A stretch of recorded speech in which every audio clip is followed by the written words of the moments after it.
So I bought my new Kimber today. I'll throw some clips in here and show you. My first handgun I've owned. It's taken me 8 months to get my handgun. And I'm tired. Man, a lot of stress, dude. It was really easy to get the ATT. I don't know how it is in the rest of the provinces here in Canada, but in Alberta it was really easy. It's always my mistake, and that's the reason why it's taken me so long. It should only actually take a month or 2 months, I guess. It took me 8 months for me to get my license, and it took me 4 days to get my ATT. So I got it. ATT is authorization to transport. I get a temporary right off the bat. That's for me to get my firearm from the store home, and then I get a long-term ATT, which is good for 2015. I'm good to go for a while. So I guess you guys want to see the handgun. I've been playing with it, getting to know it. It's a Kimber. It's got a laser on it, and yeah, it's nice. It's a lightweight commander. Got a half cock on it too. All excited. I was literally shaking so bad when I got it. That's how excited I was. It was great. Yeah, it's pretty good feeling. If you guys want to see it, well, this is it. Got the laser sight right here. The laser sight. That's the reason why I got it, because I feel like the Terminator. You know, every guy wants to be a Boy Scout. It's got target sights on it, and yeah, it's pretty nice, guys. Pretty nice. Legal limit for a handgun is 4 1/4. That is weird because I just finished reading one that says 4 14 millimeters, so 105 millimeters.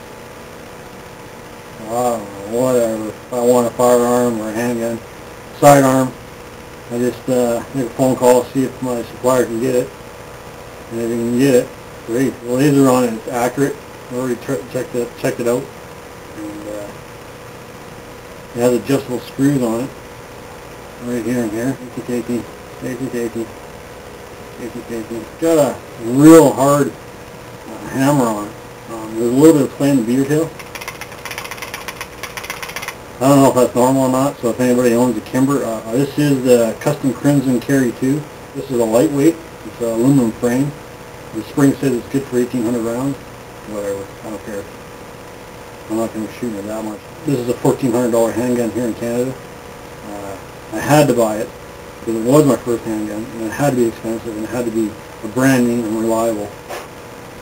Yeah, it's fairly heavy, but I like that in a firearm. I like the firearm to be heavy. I've held the Glocks, I've fired the Glocks. Glocks are great, don't get me wrong, I love Glocks. I plan on getting one. 9mm. I wanted this more or less just for my own thing, you know. The excitement's gone down, starting to calm down a little bit. I had to run out and have a beer just to calm down. Like, I was pretty excited on it.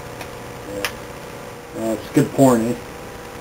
So, man, this thing fits so well in my hand. I love it. But I got small hands, so the polymer frames are wider, and it's not too cool for me. It's cool. I had to have lasers. It's got just the regular target sights, like I said. I'm probably battling, but whatever. Happy camper. Yeah.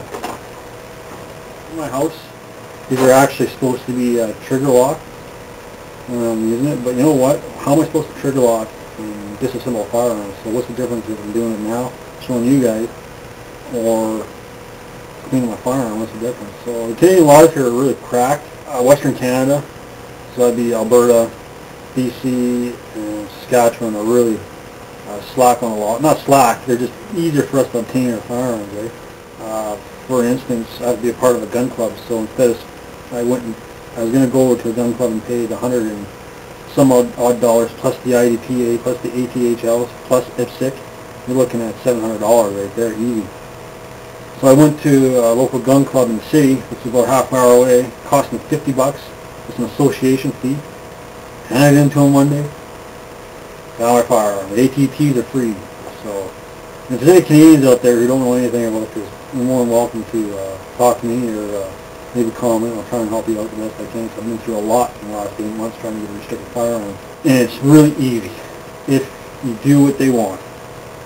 That's it. And when I phoned up today to get my ATT because it was supposed to be on Monday, it was my fault.